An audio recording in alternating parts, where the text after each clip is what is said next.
देखिए, ये 4/5 नवंबर 2024 की रात्रि में भेलपुर थाना क्षेत्र के अंतर्गत 5 व्यक्तियों की सामूहिक हत्या हुई थी, जिसमें पति पत्नी और उनके 3 बच्चे, इनकी हत्या की गई थी। इसी से संबंधित अभियुक्त को आज गिरफ्तार किया गया है। जो अभियुक्त है उसका नाम विशाल गुप्ता उर्फ विक्की है, और उसका भाई जो उसमें इस हत्याकांड में सहयोगी रहा, उसका नाम प्रशांत उर्फ जुगनू, उसको भी गिरफ्तार किया गया है। पूछताछ के दौरान ये सामने आया है कि जो अभियुक्त विक्की के माता पिता की हत्या आज से करीब 25 वर्ष पूर्व 1997 में इसके चाचा ने की थी, और उसके दादा की भी हत्या कर दी थी, और सारी प्रॉपर्टी को उसने हड़प लिया था। इसके बाद ये बच्चे अनाथ हो गए थे, और इन बच्चों को इसका चाचा फिजिकली और मेंटली हैरेस करता था, उनको मारता पीटता था, कमरों में अक्सर कई कई दिन के लिए बंद कर देता था।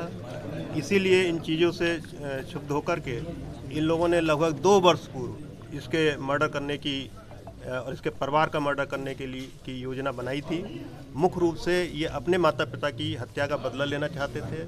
इसके लिए इन्होंने बिहार से जाकर के 2 पिस्टल खरीदी, उसके बाद इन 5 लोगों की हत्या कर दी।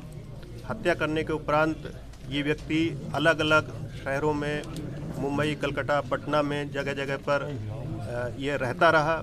इस दौरान इसने कभी भी मोबाइल फ़ोन का यूज नहीं किया।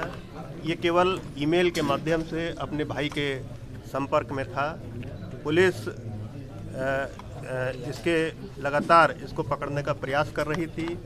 आज जब ये अपने भाई से पैसा लेने के लिए बनारस आया, तो पुलिस को इसकी सूचना प्राप्त हुई और पुलिस ने इसको गिरफ्तार कर लिया। सर, आपने बताया इंस्टाग्राम से ये लगातार कर रहा था, इंस्टाग्राम के द्वारा ही कर रहा था। इसने 2 फेक आईडी बनाई थी, 2 मेल आईडी थी। मेल आईडी से भी ये संपर्क में था, और इंस्टाग्राम के माध्यम से भी केवल अपने भाई के संपर्क में था। सर, जुगनू को तो पहले सामूहिक हत्याकांड में केवल विशाल ही था कि उसके साथ और भी लोग थे? कुछ लोग थे। 5 लोगों की हत्या हुई है, अकेले किया है या और भी कुछ इसके साथ? देखिए, इस हत्याकांड में जो अभी तक का इन्वेस्टिगेशन हुआ है, उसमें ये और इसका भाई सहयोग में था, और इसके द्वारा स्वयं सारे मर्डर किए गए हैं। इसके साथ में अन्य कोई व्यक्ति अभी तक प्रकाश में नहीं आया है। सर, पहले रोहनिया में गया था कि पहले भदैनी में उसने हत्या की थी? पहले इसने रोहनिया में हत्या की, उसके बाद भदैनी में इसने आकर के बचे हुए मर्डर किया। सर, जुगनू को तो पुलिस ने पहले भी हिरासत में लिया था जब घटना हुई थी, उस समय पूछताछ हुई थी।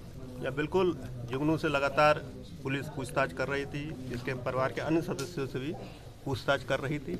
लेकिन जब इसको गिरफ्तार किया गया है, उसके बाद जब इंट्रोगेशन में सारी बातें क्लियर हुई हैं, तब ये निकल के आया है कि ये योजना इन दोनों ने मिलकर के बनाई थी, और इसको फाइनेंशियल सपोर्ट इसके भाई के द्वारा दिया जा रहा था।